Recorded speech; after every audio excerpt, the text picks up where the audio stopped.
Hello. Today General Hospital will reveal for weeks, Jocelyn and Vaughn had been living behind carefully constructed identities at the luxurious yet treacherous Five Poppies Resort, posing as newlyweds whose presence would arouse no suspicion. Every step they took, every casual glance or fabricated anecdote they shared with other guests had been calculated in advance, rehearsed to perfection so their cover could withstand even the most probing scrutiny. Their mission was delicate. Quietly identify high-value targets, observe movements, and collect intelligence on a classified project so deeply buried in secrecy that even their handlers only knew fragments of its purpose. It was the kind of operation that required patience, precision, and an absolute commitment to invisibility. And yet, as in so many operations before, it only took one crack in the facade for the entire structure to begin collapsing. That crack came on a night that had seemed uneventful. Vaughn had returned to their room after a circuit around the resort's conference wing, having spent the evening charting the comings and goings of key personnel. The suite was quiet, the muted hum of the air conditioning blending with the faint rush of ocean wind against the balcony doors. He had just stepped inside when the stillness shattered, a shadow slipped in from the rear service entrance, the door clicking shut behind them. The intruder moved with the cold, precise economy of a trained killer, not a wasted motion in their approach. There was no threat voiced, no demand issued, only the sudden rush of movement and the crushing pressure of an arm snapping around Vaughn's throat from behind. The chokehold was merciless. Vaughn's instincts flared, his hands clawing at the attacker's forearm, twisting, trying to create space to breathe. But the grip was too strong, the leverage perfect, the technique betraying years of deadly experience. Each second squeezed the air from his lungs, each heartbeat sounding louder in his ears, until his vision began to pepper with flecks of white light. His knees buckled as the oxygen left his muscles, the reality of his vulnerability striking harder than the pain itself. In the adjoining room, Jocelyn had just stepped out of the bathroom, steam curling from the open doorway.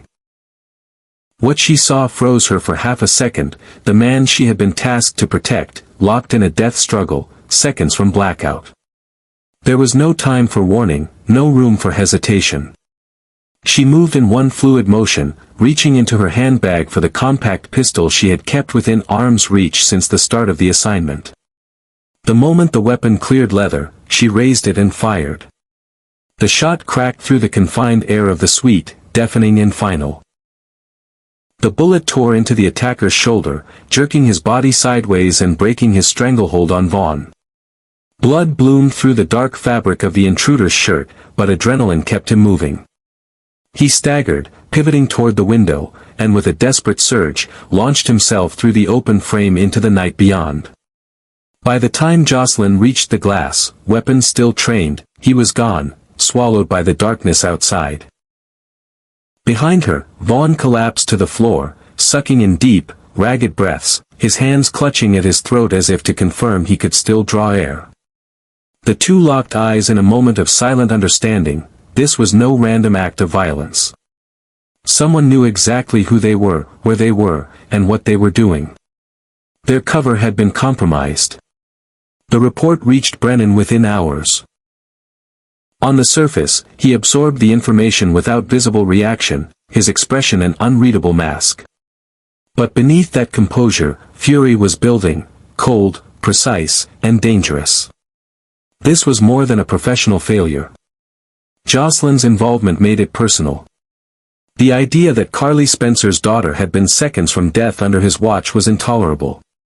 Yet Brennan was not reckless enough to lash out blindly. He knew better than to strike at shadows and call it victory. To dismantle the real threat, he needed to find the architect, not just the assassin. So he buried the rage. Outwardly, he maintained the guise of a man only vaguely aware of the attack, letting the enemy believe they still held the advantage. Inwardly, he began the quiet, methodical process of unspooling the chain that had led from their mission's secrecy to that midnight assault. His focus settled quickly on one name, Colette Moreau. The deeper Brennan dug, the more the threads converged. He sifted through her recent communications, decrypting encrypted message fragments, cross-referencing timestamps with her movements inside the resort. Patterns emerged. There were calls she had no operational need to make, meetings that didn't appear on official schedules.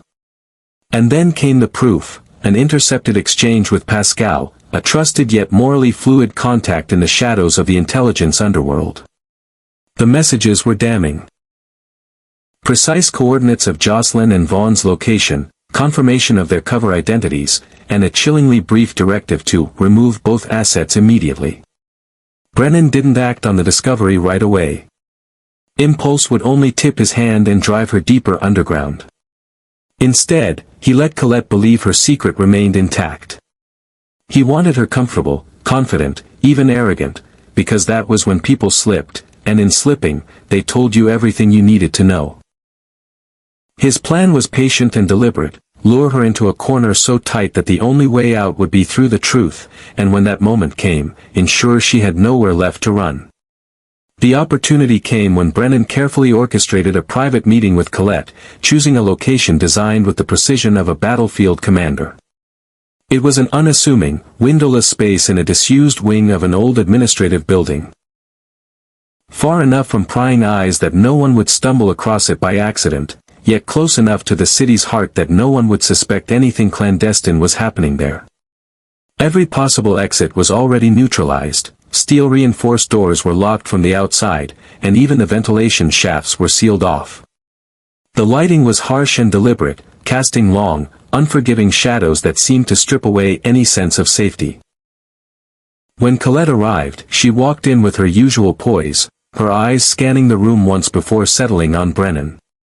She sat down without waiting to be invited, legs crossed, shoulders squared, her expression a mask of disinterest. Brennan could read the subtle defiance in the way she held her chin high, a calculated move to project control. She denied everything before he had even spoken more than a sentence, her voice measured and steady, as if sheer confidence could erase the evidence he'd brought.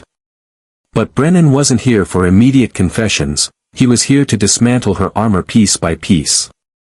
From a slim black case, he began laying out items one at a time, each placed with slow precision on the table between them like a surgeon revealing instruments for an operation.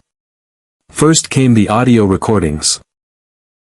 Muffled but unmistakable, her voice speaking in code to a contact Brennan knew to be Pascal.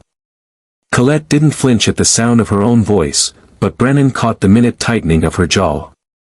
Next, he slid forward printed transcripts of decrypted messages, strings of once indecipherable characters now laid bare, each line stamped with exact timestamps. The words left no room for interpretation. Coordinates, operational details, and directives that tied her directly to the attempt on Jocelyn and Vaughn's lives. Colette's eyes flicked over the pages, her gaze darting momentarily toward the door as though measuring distance and possibility. Then came the final blow, high-resolution satellite images showing her meeting with Pascal in a secluded parking lot 2 nights before the attack. The grainy night vision outlines of their figures were accompanied by overlays highlighting the exact location and time, cross-referenced with known surveillance from other agencies. Brennan didn't speak while she stared at the images, letting the weight of the evidence settle in. The silence stretched until it felt oppressive, each second pressing harder against her composure. Beads of sweat began to form at her hairline, sliding slowly down her temple. Her hands, once still, shifted restlessly in her lap. She tried to maintain her mask, but the cracks were showing, her breathing a fraction faster, her eyes avoiding Brennan's as if to delay the inevitable. She was cornered, and she knew it. Every exit in this room had been sealed, and now every exit in her lives was closing too. Finally, the weight became too much. Colette's posture slumped, her hands resting limply on the table. Her voice, when it came, was quieter than before, stripped of the earlier bravado. She admitted the truth, she was not a peripheral player in the operation but a key link in a sprawling, deeply entrenched network far larger than Brennan had imagined.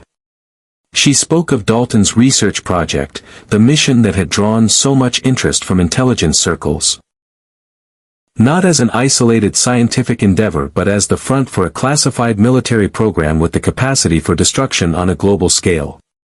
Dalton's work was not about theoretical advancement, it was about weaponizing those advancements in ways that could alter geopolitical power overnight.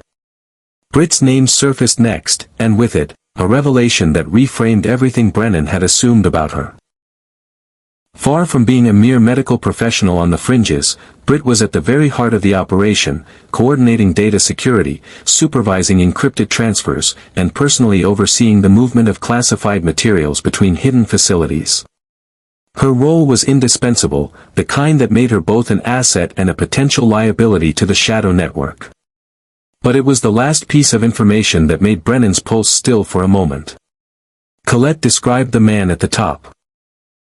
The elusive figure whose influence reached into military, political, and criminal spheres alike.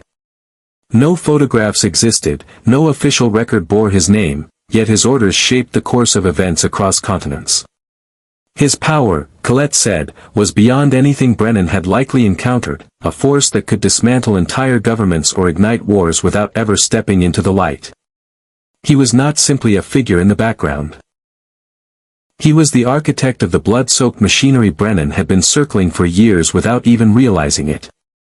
Brennan sat back, the full scope of the revelation settling over him like a lead weight.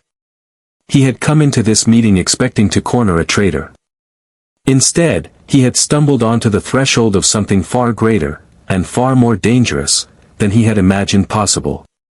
And now that he knew, there was no turning back.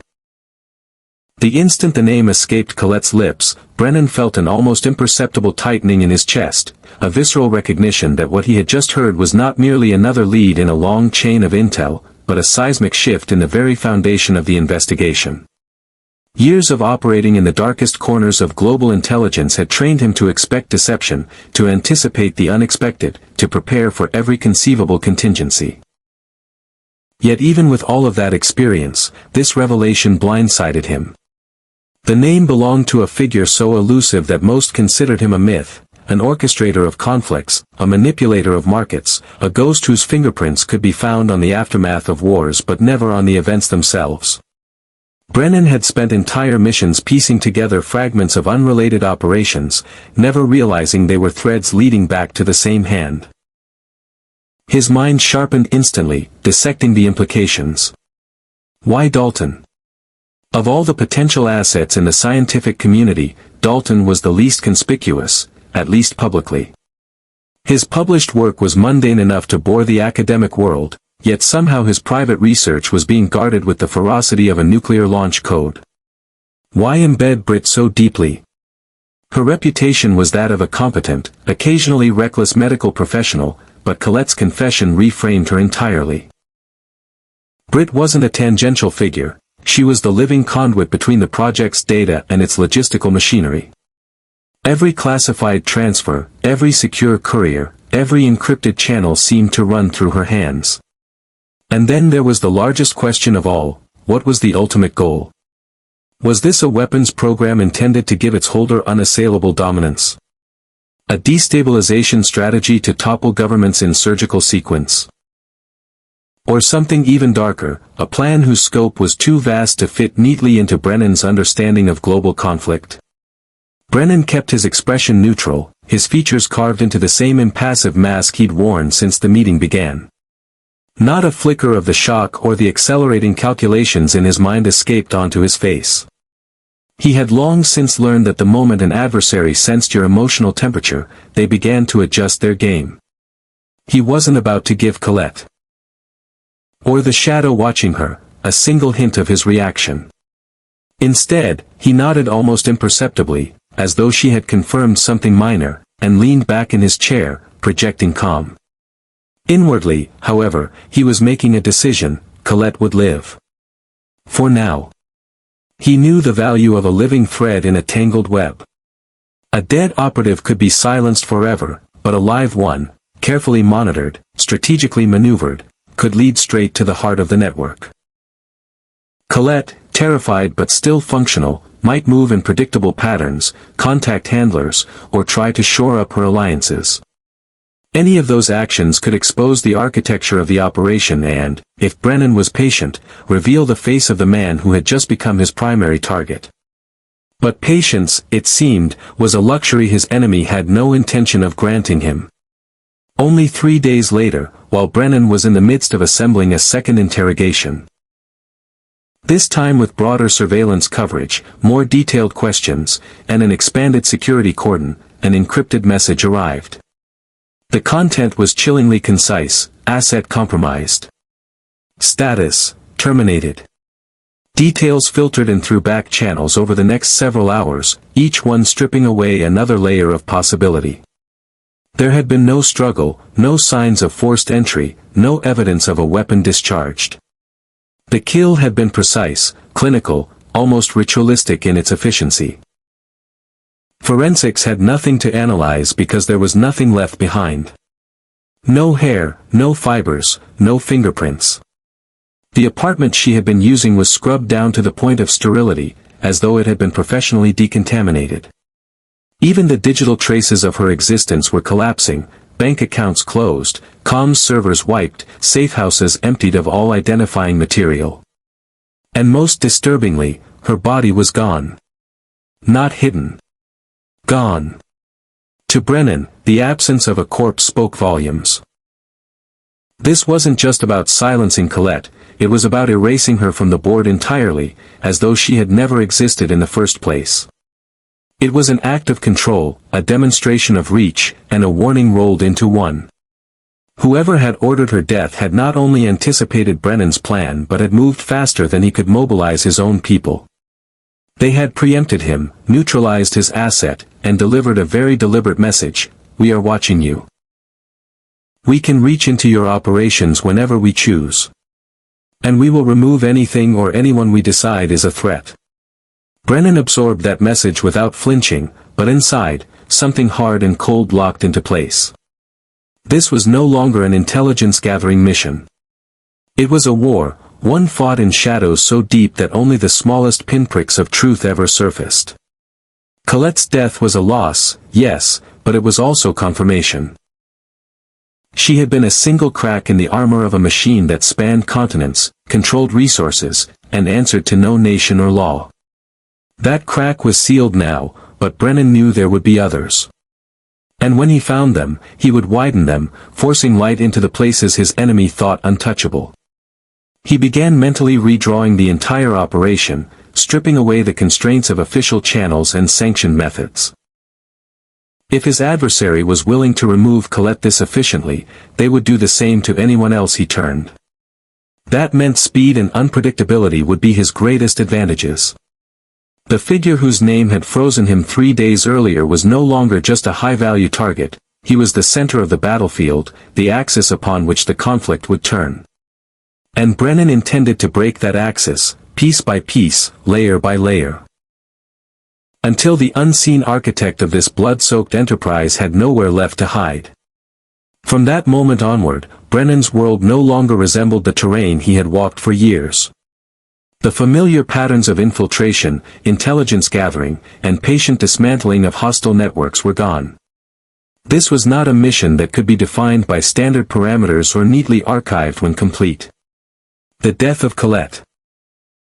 Clean, deliberate, and executed with a level of precision that left no trace, was the line in the sand.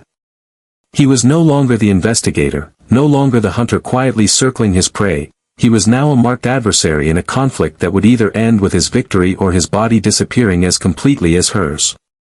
In his career, Brennan had faced killers, double agents, and shadow financiers who thought they could hide behind layers of intermediaries. He had broken crime syndicates, infiltrated rogue state operations, and destroyed covert arms pipelines. Yet this felt different. This enemy did not merely protect their assets, they eradicated any point of weakness before it could be exploited. They understood the value of speed and finality in a way that only the most dangerous players did. Colette's execution was not just about silencing her, it was a demonstration. The message was unambiguous: we have reach. We have resolve. And we have no hesitation. He could feel the shift in himself almost physically. It was as if something inside had hardened, sharpening into a single, unwavering edge. Gone was the cautious, measured tempo of sanctioned operations. What replaced it was a readiness to engage in a fight where there were no safe channels, no protective bureaucracy, no backup plan. The usual layers of institutional safety, briefings, oversight, contingency teams, meant nothing now. This was going to be conducted in the raw, dangerous reality of the underworld, where survival depended on instinct, precision, and the ability to strike first when the opening appeared. The name Colette had spoken echoed in his mind like a gunshot in an empty room. It belonged to a phantom of power, a man so deeply embedded in the global undercurrent of politics, military influence, and organized crime that his existence was little more than a whispered myth in elite intelligence circles. Many dismissed him as fiction, a composite of multiple operatives' deeds woven into a single legend. Brennan knew better now. This was the architect of entire conflicts, the unseen hand tilting markets, toppling governments, and seeding chaos to achieve outcomes that served only his grand design. Colette had not just identified a target, she had given Brennan the coordinates to the very center of a sprawling, invisible empire.